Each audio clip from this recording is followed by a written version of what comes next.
Hello everyone, it's your girl Kiera and I'm back with another YouTube video.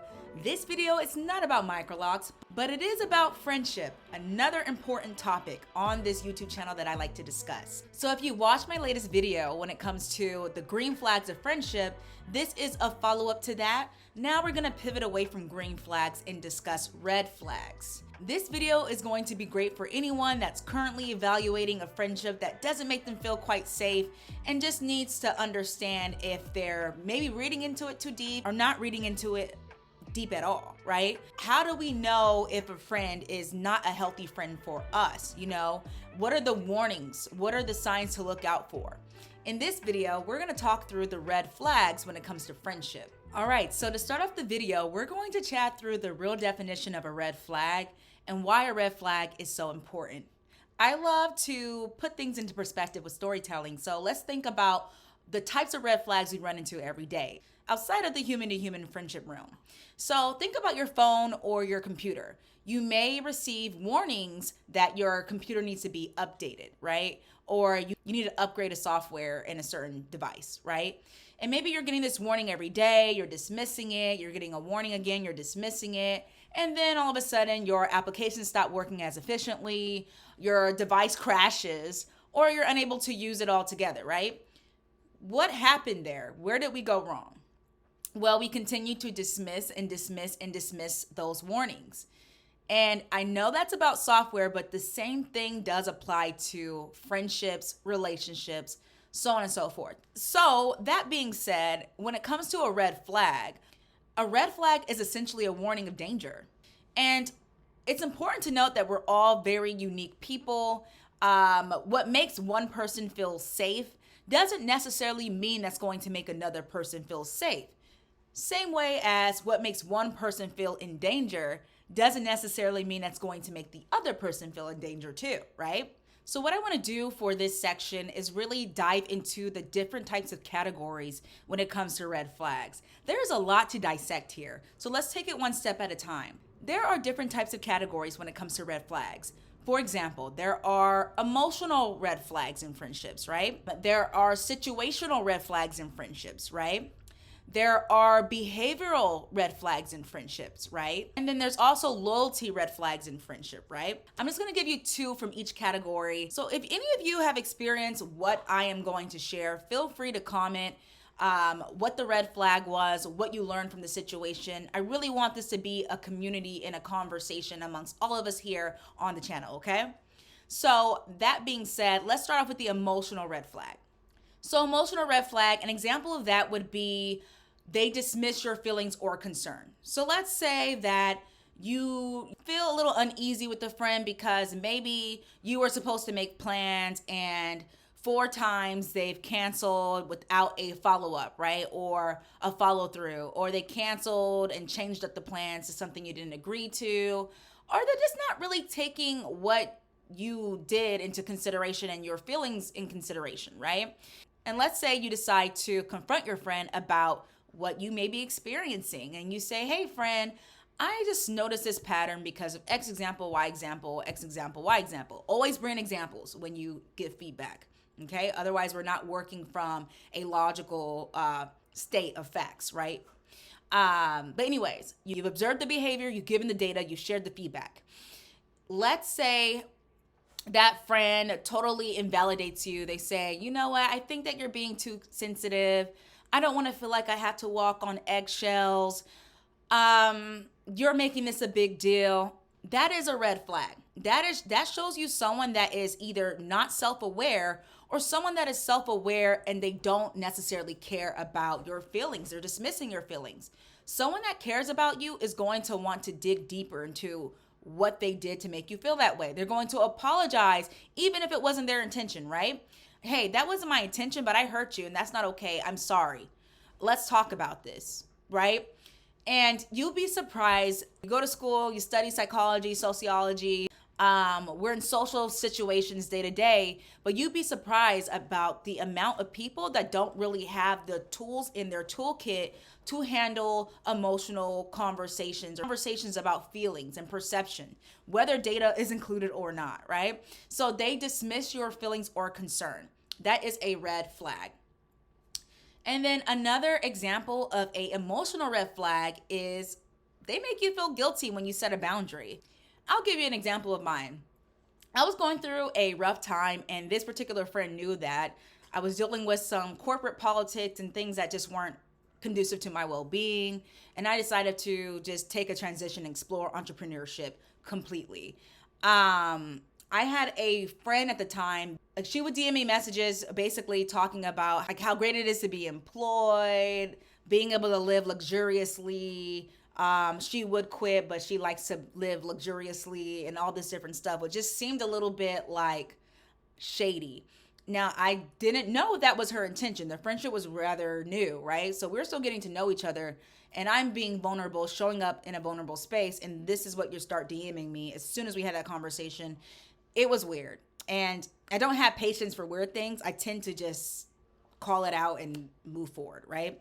And so I called it out because usually when you confront something, you want to preserve the friendship, right? I said, hey, thank you for sharing this. I don't necessarily want to receive things like this. And in her response, she started accusing me of sounding too formal and really just critiquing the way that I communicated with her directly. I knew that that was a red flag from that moment. You know, that was a warning that this is not a safe person, right? So those are two examples of emotional red flags. They dismiss your feelings or concern.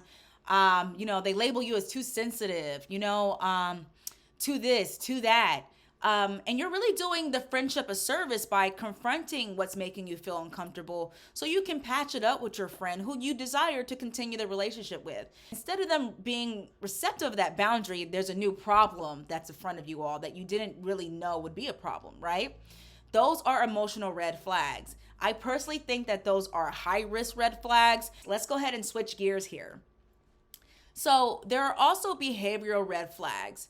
For an example, if you have a friend that only reaches out when they need something or they want to vent, you pick up, they don't even ask you how your day is, what's going on with you, or when they do, they don't really respond to it and then they just trauma dump on you. That is a behavioral red flag.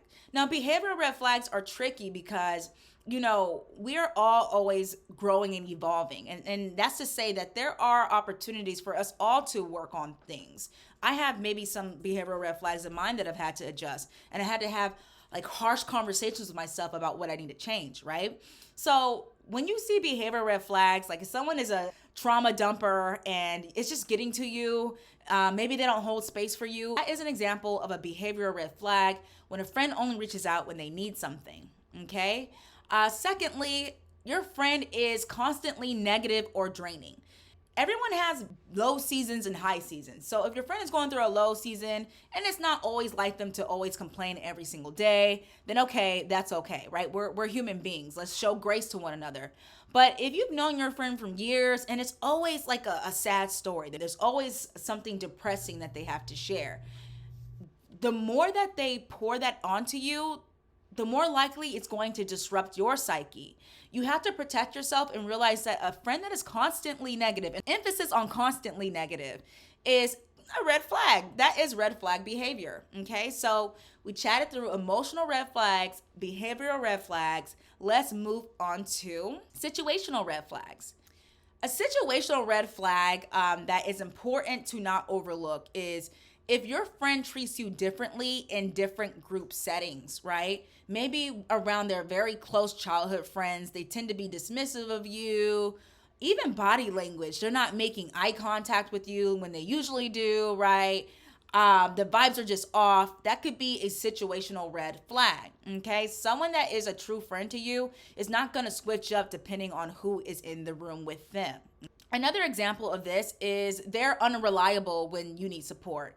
Maybe you're going through a low season, or maybe you're going through a tough time. You call them, they don't call you back.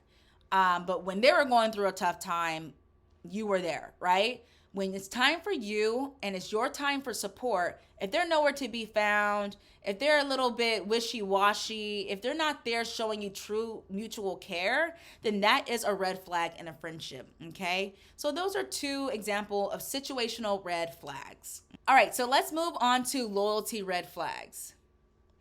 A loyalty red flag is if something you told a friend gets back to you via someone that you did not share that information with. It's important to be able to trust that your discreet information, your vulnerable information that you share with a friend is not being spread to others behind your back.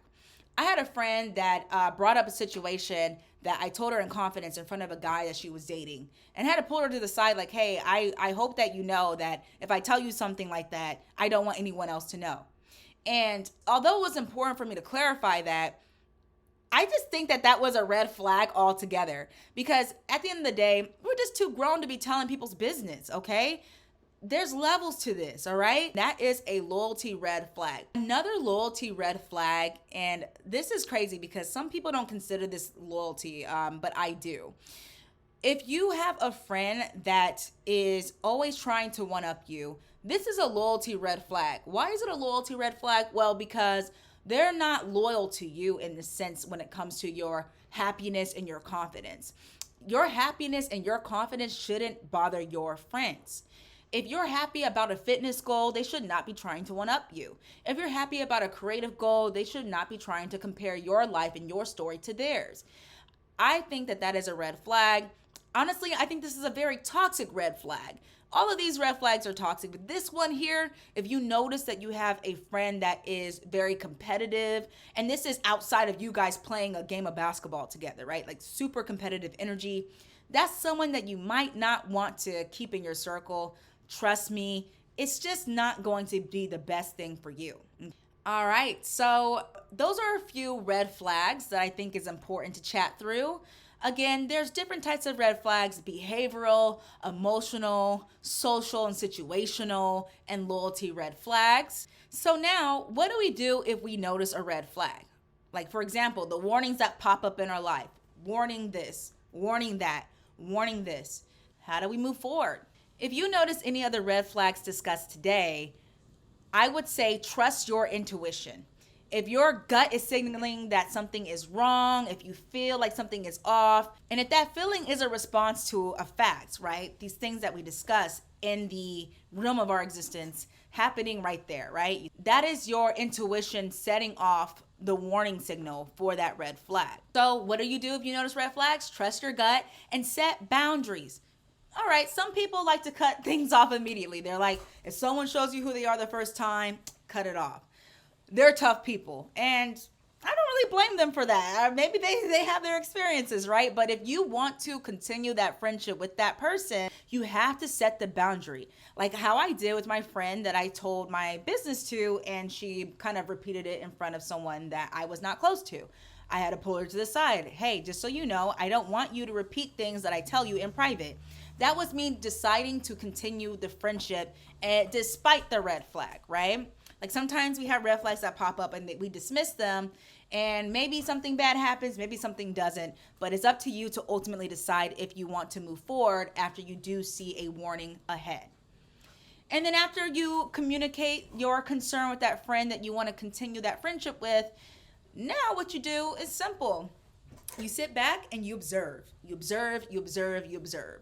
And that doesn't necessarily mean read too deep into any interaction, but if you get that feeling again that your intuition is set off and there's a why there, observe that pattern, see what's going on, and really take things for what they are. I know we like to show grace. I know that some of us really want to continue these friendships with people that aren't best for them, but if someone continues to disrespect your boundaries, if someone continues to flag off and set off your intuition, that friend is not safe for you. So the last thing that you should do after you observe is be willing to walk away.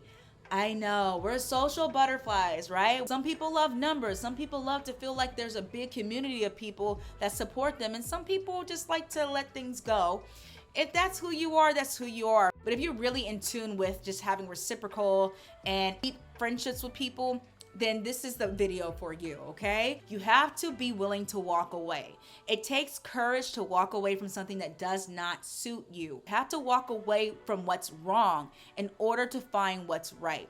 You have to show up as your authentic self. If something doesn't sit right for you and you keep ignoring it, you're not living in your true authenticity. You're not setting the standard for the world around you, okay? This is our story. This is our life. We're not in control of politics all the time, right? We're not in control of natural disasters. We're not in control of traffic, right? But we are in control of the people that we choose to have as a friend in our life. I just want to close this video off with the scripture. Proverbs 18:24. A man of many companions may come to ruin, but there is a friend that sticks closer than a brother, okay? A true friend is a gem, right? Gems are not always common. You're not gonna meet a true friend every day. But when you have a true friend, your spirit will know that they're a true friend. If this video was helpful or insightful for you, feel free to share with a friend. I really want this to be a community on my channel. Yes, about microlocks, but also just about what makes us human. And that's human to human connection.